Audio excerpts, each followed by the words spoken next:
யாதும் உரே யாவரும் கேடீர்.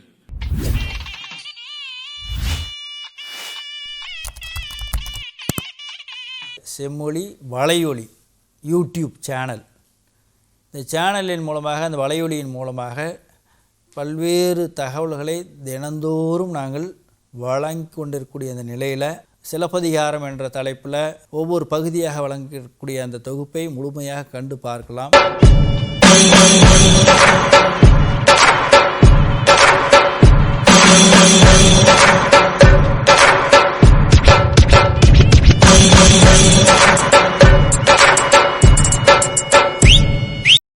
This is a study of the date and the nature of the Tamil, Prakrit and Sanskrit grammars represented by the three texts Tolgapiyam, Kadantra and Paniniyam. In his monograph entitled The Aindra School of Sanskrit Grammarians, A.C. Bernal claims to give reasons for believing that the Aindra was the oldest school of the Sanskrit grammarians.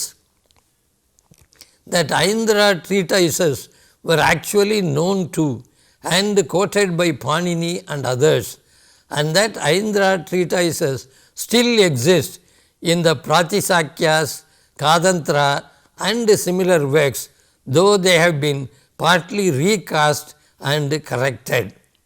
This is his claim in that essay, The Aindra School of Sanskrit Grammarians.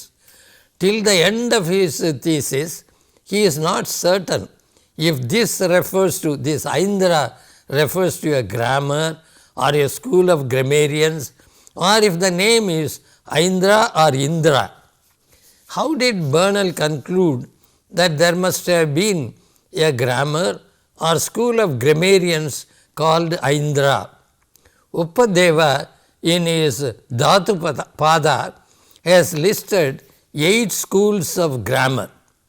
Of these, according to Bernal, Sakatayanas and Jinedra's schools are still known by existing manuscripts.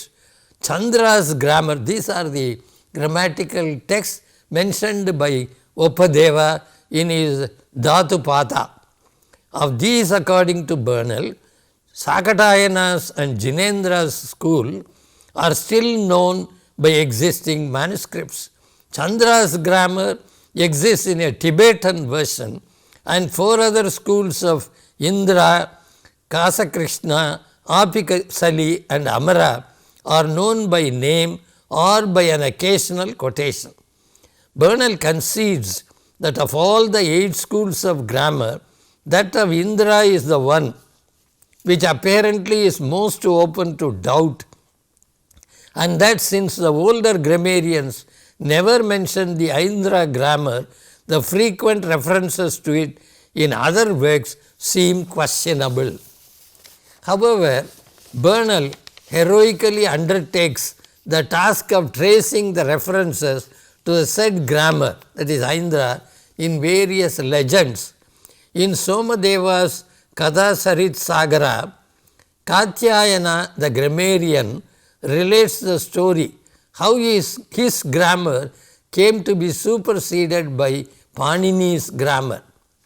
He says, having returned from thence, that is from the Himalayas, he challenged me to that is Panini challenged Katyayana. He challenged me to a dispute, and 7 days passed since the disputation of us two began.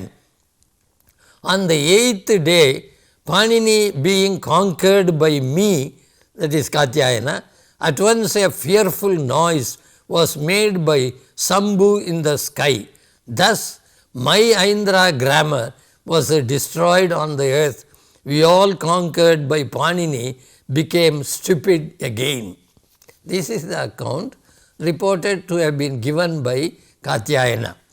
The other reference to the Indra grammar which Bernal mentions are equally mythical and therefore suspect.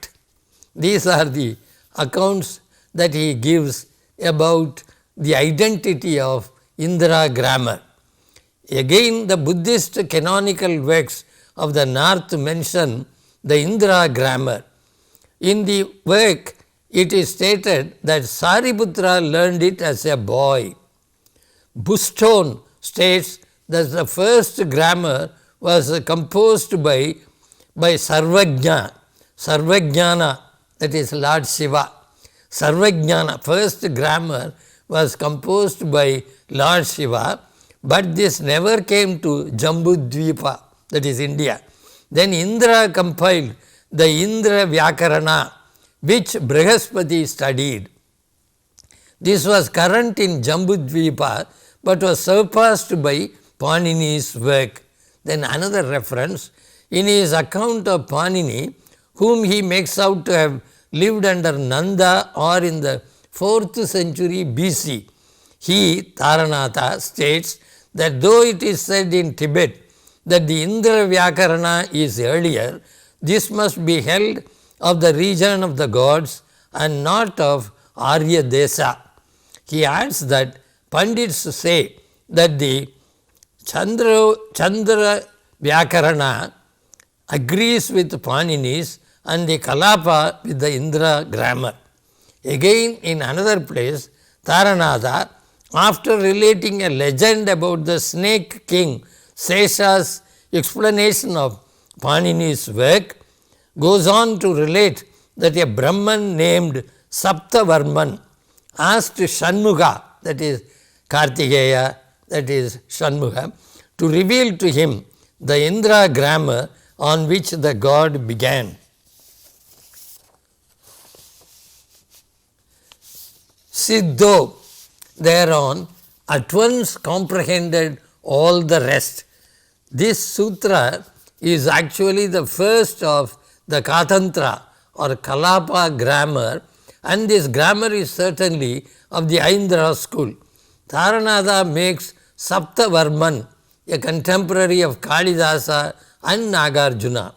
In another place, a Brahman named Indra Dhruva is said to have had this grammar revealed to him, and that it contained 25,000 slokas. These are the references to Aindra grammar that are repeated by Bernal. Without coming to the obvious conclusion that attributing the first non-existing Sanskrit grammar to Indra is very much like attributing the first Kama Sutra to Nandin, the first Arthashastra to Brihaspati, the first Dharma Shastra to the creator's son Manu, and the first Natya Shastra to Brahma. Bernal decides that the legendary references are to the old original Aindra grammar, or rather school of grammarians.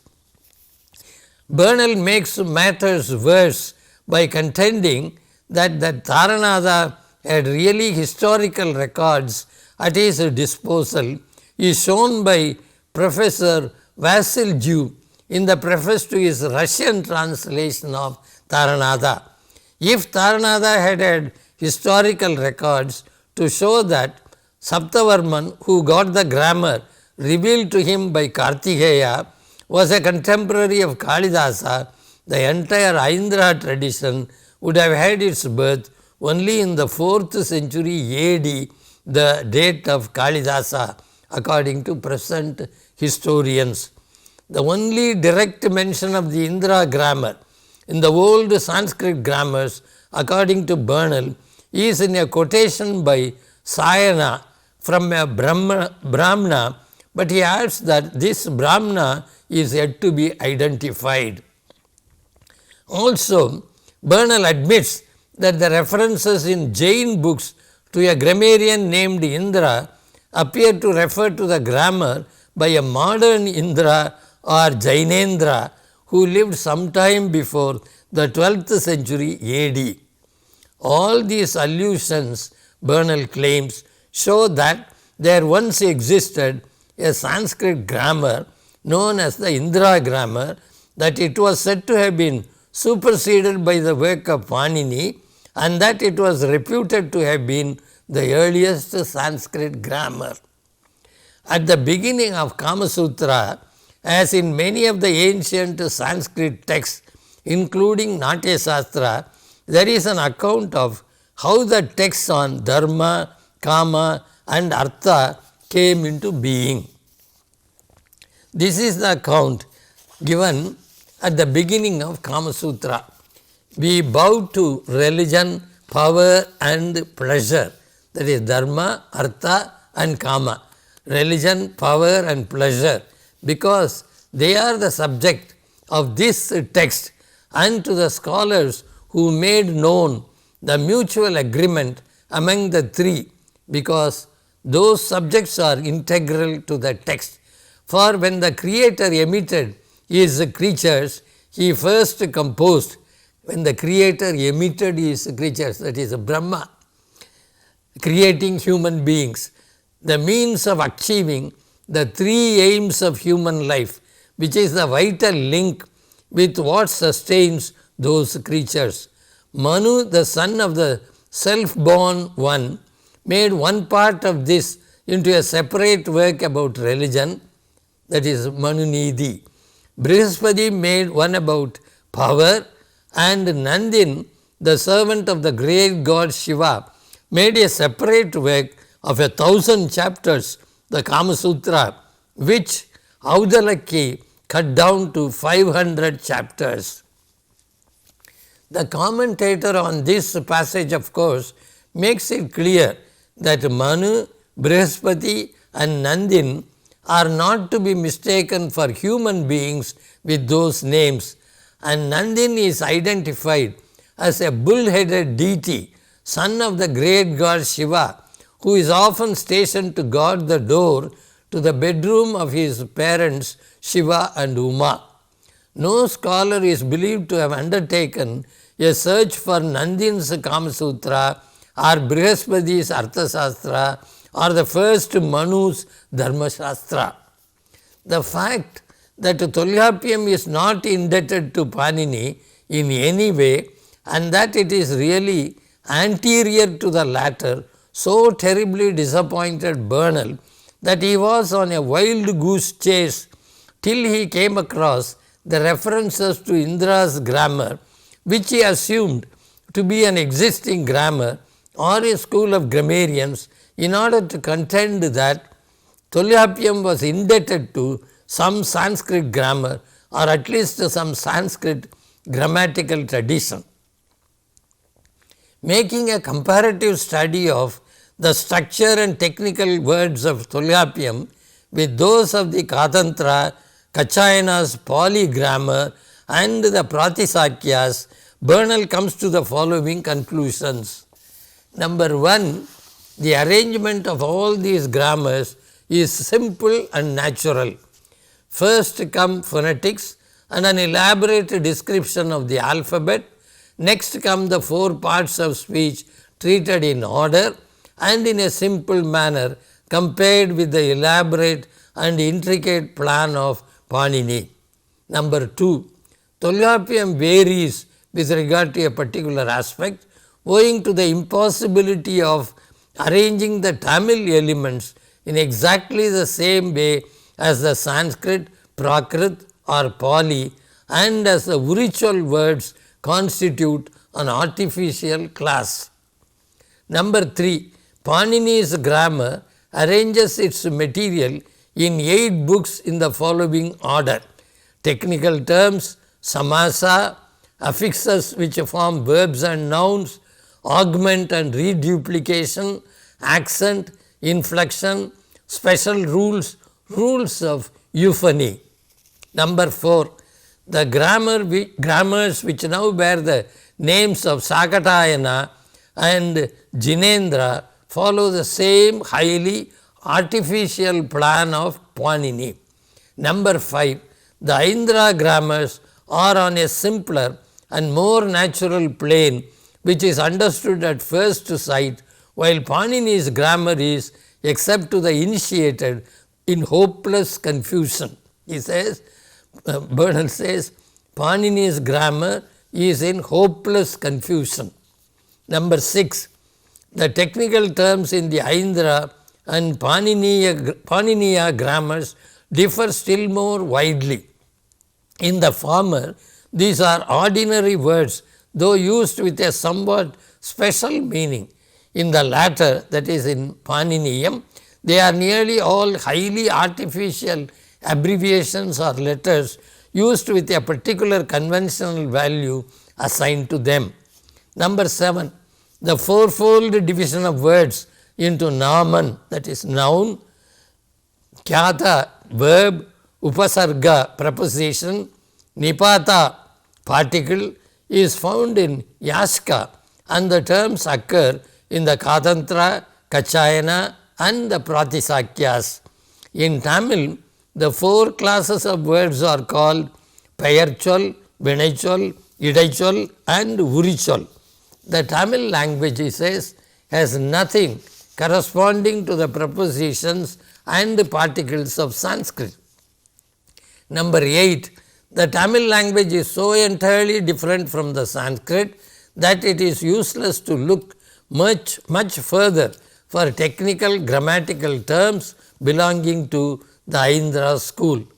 Number 9, the comparison to a limited extent with the terms used by Panini prove that these last are far more artificial and precise and therefore more recent than the former.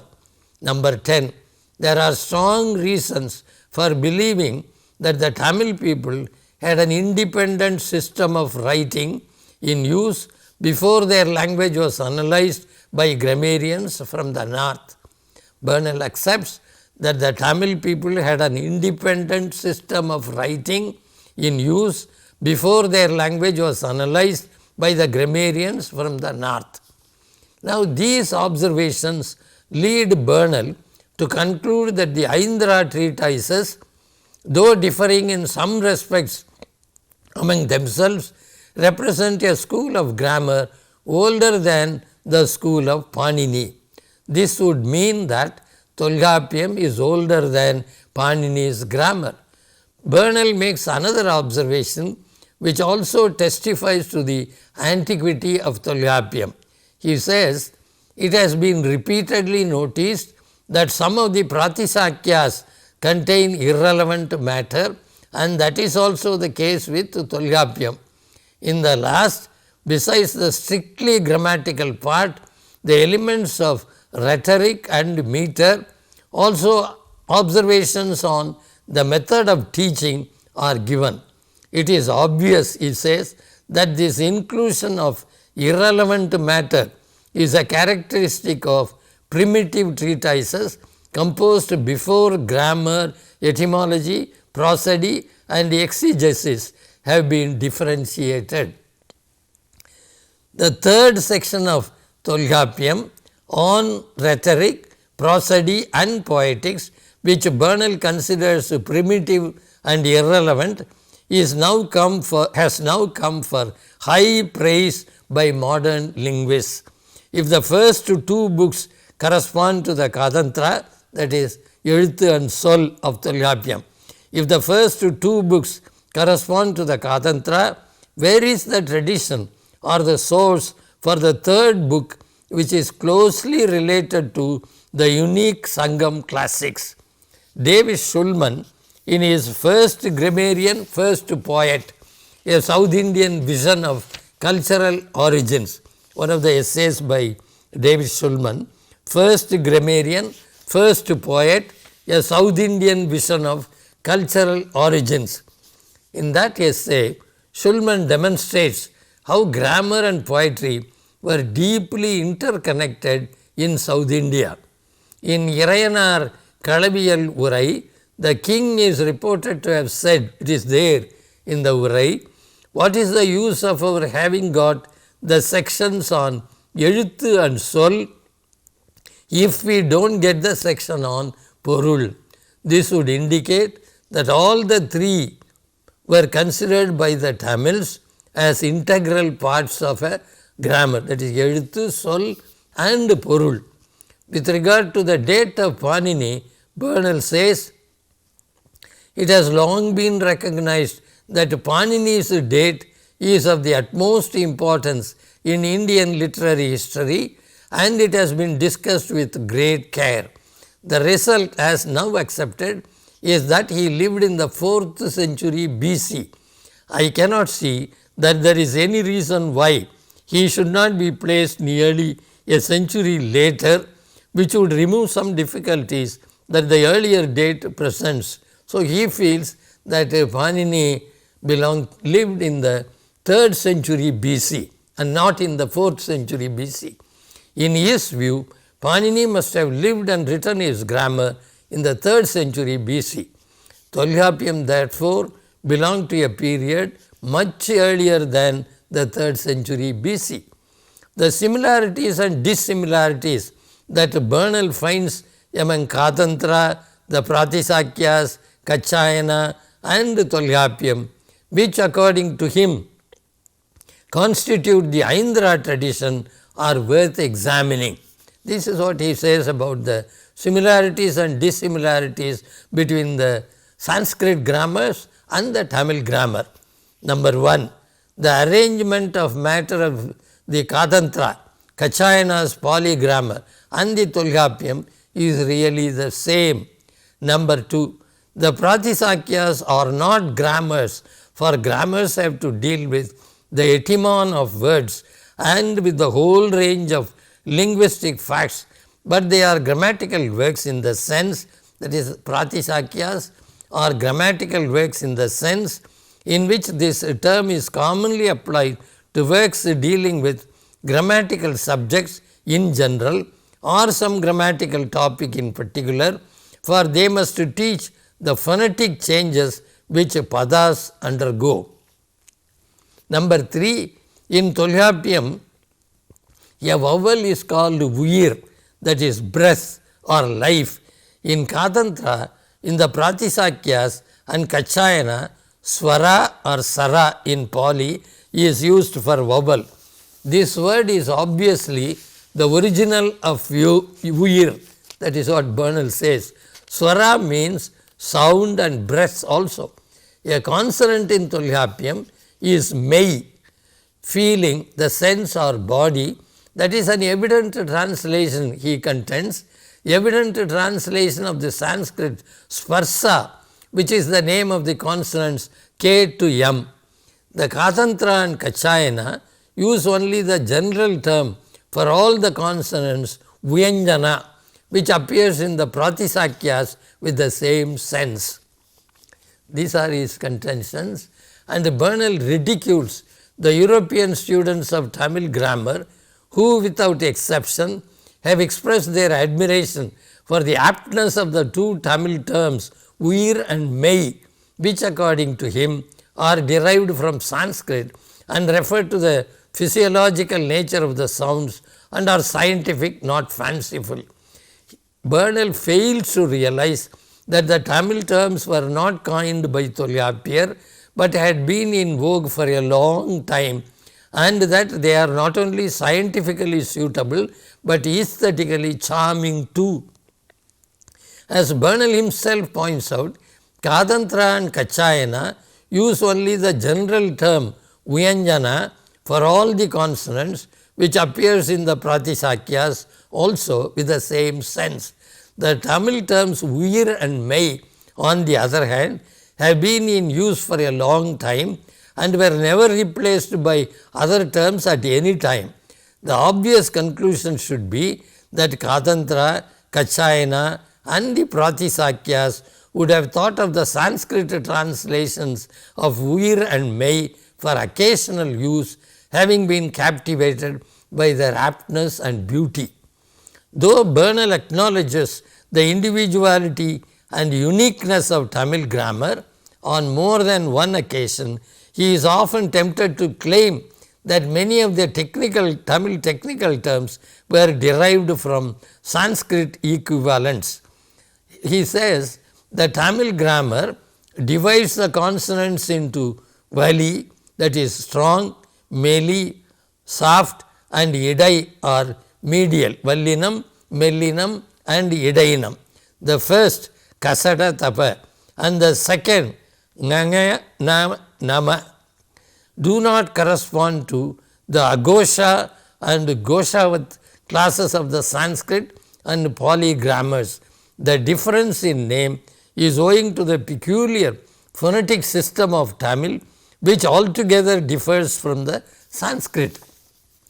And he goes on to say, there are also some terms relative to phonetics which are common to the Katantra and to some of the Pratisakyas, though they are absent from Kachayana's grammar and the Tolgapyam. For Pali and Tamil present nothing to which they can be applied. So he concludes, it will clearly be seen that the terms used in the Tolgapyam, Katantra and Kachayana all hang together as parts of one system, and the resemblance holds good throughout. Thus, the similarity in the technical terms regarding phonetics is not varied when we come to inflection, and several terms which can find no place in the Tamil grammar occur in the others. The confusing scenario that Katantra, Kachayana and the Pratisakyas and the Tolgapyam present to Bernal is due to the fact that he does not realize or refuses to realize that it is Tolgapyam which is anterior to the other grammars which have taken so much from Tolgapyam in addition to what were later added from Panini's grammar. Because of its simplicity and grandeur, the Tolgapyam tradition must have served as an inspiring source to Kachayana, Katantra and all other Sanskrit grammars. Many of the terms which Bernal believes to have been borrowings from Sanskrit are found to be original Tamil terms which might have been in use in Tamil long before Tolgapyar himself. The length of utterance of a letter is marked by one or more matirai, he says, which is the Tamil form of the Sanskrit matra. This term does not occur in Panini. Matra does not occur in Panini. In the footnote to the above statement, Bernal lists the following Sanskrit works where the term matra occurs: Paniniya Shiksha, Rigvedic Pratisakya, Atharvavedic Pratisakya, Katyayana's Pratisakya. These are the works which he mentions. But Bernal would be turning in his grave if he came to know that some of the terms that he mentions, including matra and tan, which means Atman. It is from tan that Sanskrit got Atman. It is from matirai that Sanskrit got matra. They were all taken into Sanskrit from old Tamil. In his The Sanskrit Language, Burrow writes, the great linguist Burrow writes about these words borrowed from Tamil. The most important source of the foreign element in the Sanskrit vocabulary is to be found in the Dravidian languages. It is important to note, Bernal says, that there is a small nucleus already found in the Rigveda. It is a Tamil verse got into Rigveda itself.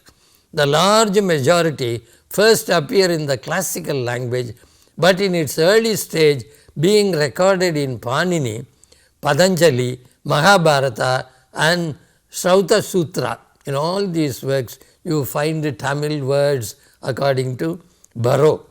The majority appear also in Pali, which is important for dating since these canonical texts take us back to a period from 500 to 300 BC. It is evident from this survey that the main influence of Dravidian on Indo-Aryan was concentrated at a particular historical period according to Burrow, namely between the late Vedic period and the formation of the classical language, which is Sanskrit according to him. That Burrows is an underestimate of the impact of Tamil on Vedic Sanskrit has been revealed by contemporary research, the findings of which are summed up by the great French linguist Francois Gros in the following manner. He says about the impact of Tamil on Sanskrit, on the Sanskrit language itself. Considering only the most reliable works, those of experts such as Yamano, Barrow and Kuiper, and of a younger generation, Southworth, Colin Massica or even McAlpin, these are the great linguists who have spoken about the influence of Tamil on Sanskrit. We know that the Dravidian influence is perceptible from the most ancient strata of the Veda, not only in phonology and vocabulary, but also in the structure of phrase, and that it may go back to the Indo-Iranian, the influence of Sanskrit, influence of Tamil on Sanskrit and the other Indo-European languages. If these findings had been available to Bernal, he would have certainly realized that the Tamils had their own independent grammatical tradition long before Panini and other Sanskrit grammatical treatises came into being. Bernal claims that Panini's use of the Aindra terms proves that they belong to an older system and that they probably belong to the system of the grammarians whom he occasionally quotes as Prangcha. According to him, Panini uses certain terms of the Aindra school without defining them, whereas he gives definitions of certain others when he uses them in a modified sense. Panini does not define Prathama, Dvitiya, Tritiya, Chaturthi, Panjami, Shashti and Saptami, which are given as names of cases. Bernal adds that the commentary to the original Calcutta edition, a compilation from earlier similar works, states in more than one place that these names of cases are technical terms of the Prangcha grammarians. The Aindra terms used by Panini without being defined are Anuswara, Anta, Ekavachana, Dvivachana, Bahuvachana, Upasarga, Nipata, Dhatu, Pratyaya, Pradhana, Prayatna and Bhavishyat, Vartamana and so many other words.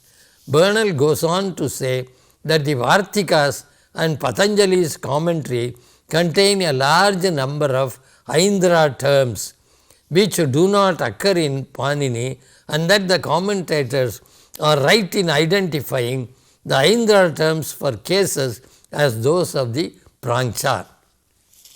Who are these grammarians called the Prangcha? The term prane and its derivatives mean both former or old and also eastern, but Bernal feels that the only satisfactory rendering of the word Prangcha is former grammarians. He draws our attention to the sutras, the formulas where Panini mentions the grammatical doctrine of the Prangcha. Sanskrit scholars such as Sundarraj, the author of Rigvedic studies, have observed that in the ancient Sanskrit texts, wherever the views of the old acharyas are cited, the reference is to the wise men from the south. There is no reason why we should not conclude that the Prangcha mentioned in the Sanskrit grammatical text are Tamil grammarians like Tolkappiyar and his Tamil predecessors. This would explain why what Bernal calls Aindra terms, Varna, Matra, Sparsa, Swara, Akshara, Akshara Pankti and Sadurakshara, Kara and Pada are to be found in the ancient texts like Taitriya Aranyaka, Chandogya Upanishad, Satapada Brahmana and Aitarya Brahmana and Sopata Brahmana. The Aindra grammar or tradition with which Bernal is obsessed has to be Tolkappiyam itself or the Tamil tradition it represents. the Sanskrit, Pali and Prakrit grammatical texts, which according to Bernal differ from Panini with regard to content and style, are obviously indebted to the Tolkapian tradition.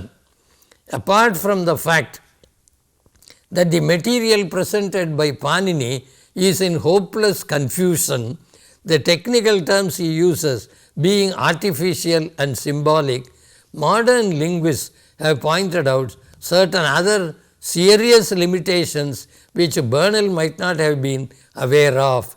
As early as 1884, Whitney and Edgren, two great linguists, in the study of Hindu grammar and the study of Sanskrit, contended that out of the 1750 roots mentioned by Panini, more than half never have been met with and never will be met with in the Sanskrit literature of any age. It was in 2003 that Vishwanath wrote, "Roots, particularly in the Sanskrit etymological tradition, are phonetic abstractions from words.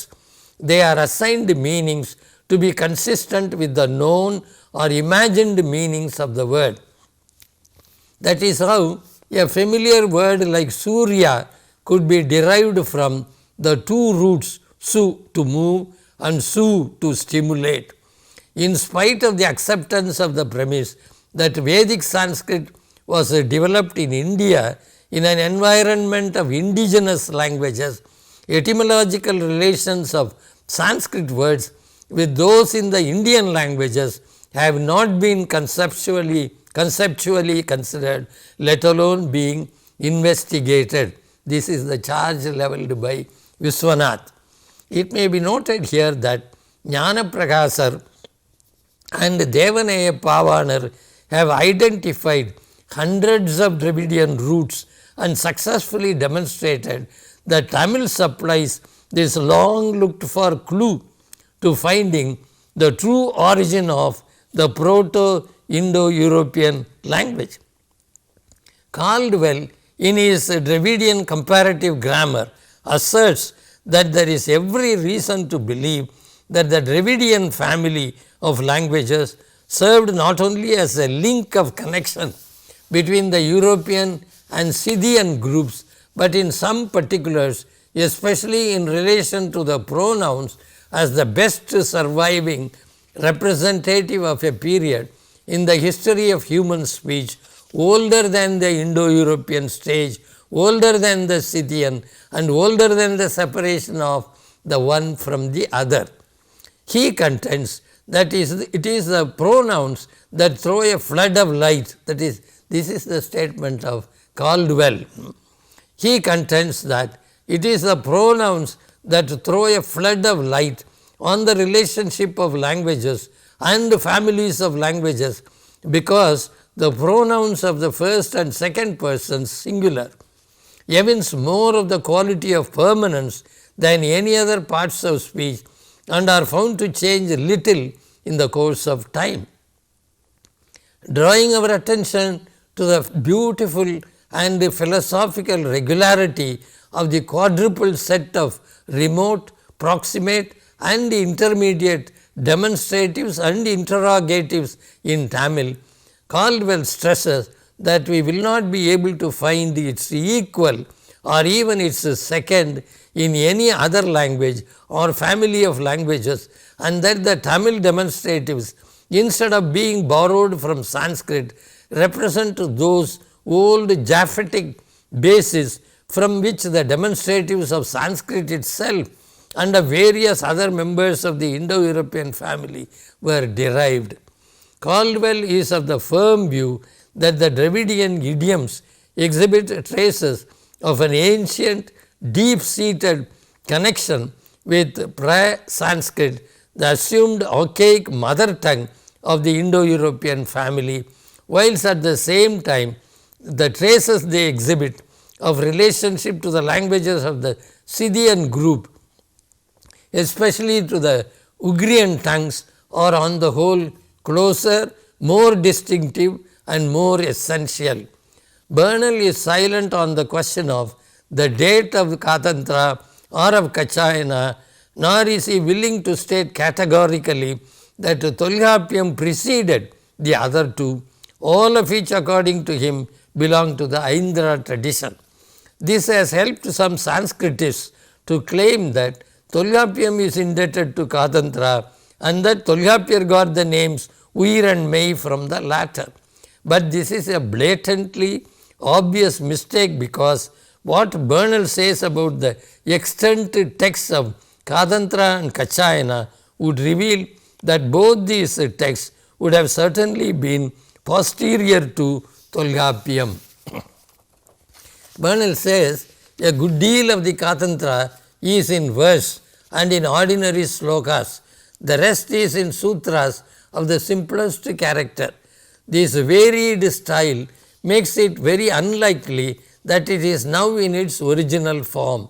It is probably, that is Katantra, it is probably a compilation from old sutras and karikas, of which it has preserved much of the original character. The language also wants the marks of the earlier periods, and this is an additional reason in favor of the above inference. But a stronger proof that the Katantra in its present form is not primitive is the presence in it, to a slight extent, of some anubandhas which are peculiar to Panini. These almost exclusively occur in chapters which are modern interpolations made with a view to completing the somewhat scanty text, such as the sections on Dattida and other derivatives. The condition of the text of Kachayana's grammar is much the same as that of the Katantra. Though Upadeva, who lived in the 13th century, does not mention Katantra, Bernal argues that he must have been acquainted with it. When such is the case with the text of Katantra and the uncertainty about its date, it is extremely foolhardy to speak of its impact on a work like Tolyapyam. Those who ridicule the Tamil scholars that argue that there have been interpolations in ancient and medieval Tamil texts by vested interests would do well to know what Bernal has to say on some of the Sanskrit texts and on the fraudulent practices of the Sanskritists down the ages. Bernal says, as we have the Vedic texts at present, they are not free from errors. The Vedic texts are not free from errors which must have been made at the time of their last revision or in the prehistoric times of India. So also some stanzas in the Vedas are irrelevant interpolations where they occur, and the proper order has not always been preserved in the Vedic hymns which are otherwise intact.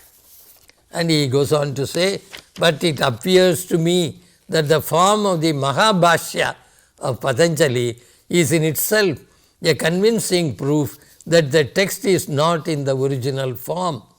For in all particulars, Indian forgeries, that is, forgeries done by the Sanskritists, Bernal says, in all particulars, Indian forgeries are most clumsy. It is very hazardous to attempt to use such texts, that is, such grammatical text, such Sanskrit grammatical text. He says it is dangerous to attempt to use them for historical purposes. I am able to give, he says, an account of a real grammar of a fictitious Prakrit dialect called the Bandira Bhasha, which still exists, written in sutras with a Sanskrit commentary. That is, an imaginary dialect has been provided with a grammar.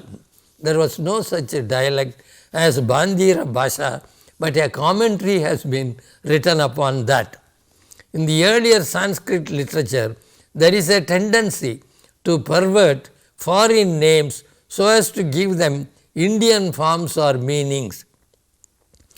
He gives the examples of the Greek Menander and Demetrius have become Melinda and Dattamitra. Greek Menander is mentioned as Milinda in Sanskrit text, claiming that he is a Sanskritist. And the Demetrius has become Dattamitra, and occasionally very advanced grammars, that is Yaska in his explanation of Cambodia, go very far wrong in etymological speculations and try to turn even foreign words into Sanskrit. Bernal's interpretation of the Pairam to Tolhapyam is not free from mistakes. He reads Aindiram Nirainda Tolhapyan as Aindiram Nirainda Tolhapyam. Tolhapyan, he reads it wrongly as Aindiram Nirainda Tolhapyan and takes the phrase to mean Tolhapyam full of or according to the Aindra system. He interprets Adangotu Asarku Arildhabat Terindu as approved by Adangotu Asan. Nachinarkin here is introduced by him as the earliest commentator on Tolhapyam, even though elsewhere he refers to the commentary by Ilamburanar. He commits all these mistakes and again states wrongly that Ilamburanam is a commentary on only the first two divisions of Tolhapyam, whereas Nachinarkiniam, he says, is a commentary on the entire treatise. Whenever Bernal mentions Indra or Indiran, he doesn't seem to be aware of the Buddhist claim that Indra was one of the many names of Buddha. Also, one does come across howlers such as the following in Bernal's treatise. He says, but Tolhapyan's treatise has long been superseded by the popular Nannul. And Samana Munivar, he thinks Samana Munivar is the name of a saint. Samana Munivar is Jain saints. Samana Munivar, his commentary is only known by quotations, he says. The science, that is Tamil grammar, he says, has been chiefly kept up by Tamil people of the so-called Sudra caste, and they have always, being themselves ignorant of Sanskrit, delighted in asserting the independence of the Tamil grammar and literary culture in opposition to the Brahmins, that is Brahmins, who asserted the contrary, often in too positive a manner. Bernal is not evidently aware of the fact that not all the Tamil grammarians who came after Pavanandi belonged to the so-called Sudra caste, and that even the grammarians who were non-Brahmins were not ignorant of Sanskrit. Clubbing Tolhapyam with the Pratisakyas, the Kadantra and Kachayana's grammar, Bernal states they differ from Panini's grammar not only in the use of technical terms, but in the language they employ also. He says, again a comparison of the style of composition of the Katantra, Kachayana's grammar and Pratisakya's and the Tolhapyam on the one hand and that of Panini on the other shows an immense development in every way. As compared with it, the style in which they are written is simple. Bernal fails to understand that the style of Tolhapyar, unlike the styles of all other grammarians, is simple and elegant and never simplistic. The whole of Tolhapyam is in verse, and the grandeur of it witnesses to the fact that Tamil had already become a superb medium of poetry. Tolhapyar lists 36 comparison markers, Uvama Urubugal, in Uvama Iyal, defines their functional delimitations and adds that there are more such in the language. Perasiriyar, commenting on the Nurpa, mentions 32 more comparison markers. If a language had more than 68 comparison markers during the grammarian's time, we can imagine how old the poetic tradition in Tamil would have been. There is evidence to show that Tolhapyar's language proved a source of inspiration even to succeeding generations of poets. Tolhapyar's definition of Mandiram is so poetically expressed that Valluvar himself has been captivated by it. In Tolhapiyam, it is said, Niraimozhi Mandar Anayin Kizhakkum Maraimozhithane Mandiram Enba. That becomes in Tirukkural, Niraimozhi Mandar Perumai Nilathu Maraimozhi Kaattividum. In 2 Nurpas in Solladikaram, Tolhapiyar lists the 15 pronouns which mark distinctions of gender within the human class and the 15 pronouns of the non-human generic class that mark gender number identification. In Tolhapiyam, we come across Avan, Ivan, Uvan ena varum peyarum, Aval, Ival, Uval ena varum peyarum, Avar, Ivar, Uvar ena varum peyarum, Yan, Yam, ena varum peyarum, Yavan, Yaval, Yavar என்னும் ஆவையின் 3 பாலரி வந்த உயர்திணை பெயரே. These are the உயர்திணை பெயர். அது இது உது என வரும் பெயரும், அவை முதல் ஆகிய ஆயுதப் பெயரும், அவை இவை உவை என வரும் பெயரும், அவை முதல் ஆகிய வகரப் பெயரும், யாது யா யாவை என்னும் பெயரும், ஆவையின் 3 15 பாலரி வந்த அகிரிணை பெயரே. These are the Nurpas in Tolhapiyam, listing the உயர்திணை பெயர் and அகிரிணை பெயர். Nammalvar must have been fascinated by the way the 2 catalogues are poetically rendered by Tolhapiyar. He avails himself of the technique to compose 2 poems to glorify Thirumal. Nammalvar was fascinated by this, and in his Nalayara Divya Prabandham he says, Nam, Avan, Ivan, Uvan, Aval, Ival, Uval, Yaval, Tam, Avar, Ivar, Uvar, Adu, Idu, Udu, Edu, Beam, Avai, Ivai, Uvai, Avai, Nalam, Tingu, Avai, Am, Avai, Ayavai, Ay, Nindra, Avare. One poem. Another, Ivayum, Avayum, Uvayum, Ivarum, Avarum, Uvarum, Yavayum, Yavarum, Tannule, Agiyum, Akiyum, Kakum, Avayul, Avayul, Tanimudal Yamman, Kannabiran, Yen Amudam, Suvayan, Tiruvin, Manalan, Yennudai Chudal, Ulane. Lured by the second piece, the poet turned linguist A.K. Ramanujan gave this stanza prominence by making it the opening stanza of his translation of select poems from Nammalvar's Thiruvaimozhi.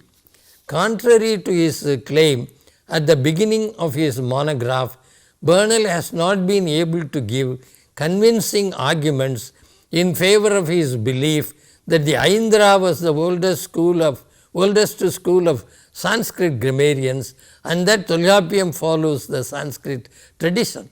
If there had been a grammatical tradition of the type he speaks of, it must have been a Tamil grammatical tradition to which Tolhapiyam belongs, and if there are any similarities between Tolhapiyam on the one hand and the Pratisakyas, the Katantra and Kachayanas grammar on the other, it means only that the latter, the Sanskrit, Pali and Prakrit grammars are indebted to the Tamil grammar and its grammatical tradition. This close study of Bernal's views on the Aindra tradition became necessary because some of the Sanskritists writing now on comparative Dravidian grammar and on Tolhapiyam being adapted insinuation present to the Tamil grammar as if it had been influenced by Katantra if not by Paniniyam. Thank you.